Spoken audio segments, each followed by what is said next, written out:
তুমি যদি question bank analysis করো বায়োলজি ফার্স্ট পেপারের ক্ষেত্রে, তাহলে দেখবা যে বায়োলজি ফার্স্ট পেপারের সব থেকে ইম্পর্টেন্ট 6টা চ্যাপ্টার হলো আমার কোষ রসায়ন, কোষ ও এর গঠন, কোষ বিভাজন, অণুজীব, জীব প্রযুক্তি, উদ্ভিদ সাহিত্যতত্ত্ব, আর সাথে শৈবাল এবং ছত্রাক। কিন্তু এই চ্যাপ্টারটার নাম আমি কেন বললাম না, কারণ এই চ্যাপ্টারটা তোমরা পারো না।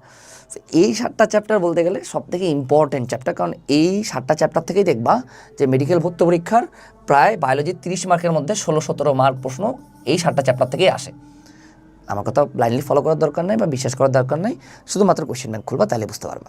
সো তোমার কাজ হচ্ছে যখন তুমি বায়োলজি ফার্স্ট পেপারের পেপার ফাইনাল এক্সামের প্রিপারেশন নিবা, তাহলে তোমার কাজ হচ্ছে এই 7টা চ্যাপ্টার আগে ভালোভাবে পড়া।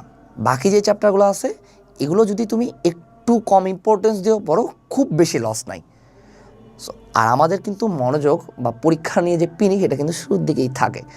সো এই জন্য আগে যে ইম্পর্টেন্ট চ্যাপ্টারগুলো আছে এই ইম্পর্টেন্ট চ্যাপ্টারগুলো দেখবা, তারপর তোমার যেখানে গ্যাপ আছে, যে চ্যাপ্টার তুমি পারো না সেটা দেখতে পারো। কিন্তু আগে খুব সময় নিয়ে তুমি গ্যাপ যেই চ্যাপ্টারে গ্যাপ আছে ওগুলো দেখলা, তারপর হলো এই ইম্পর্টেন্ট চ্যাপ্টারগুলো তুমি দেখতেই পারলা না, তাহলে আলটিমেটলি তো তোমার লাভ নাই, তাই না? কারণ প্রশ্ন তো আসবে ওই কয়টা চ্যাপ্টার থেকেই। সো এই জন্য আগে ইম্পর্টেন্ট চ্যাপ্টার পড়বা, তারপর যেই চ্যাপ্টারে তোমার গ্যাপ আছে বা যেই অংশটুকুতে গ্যাপ আছে সেটুকু দেখবা।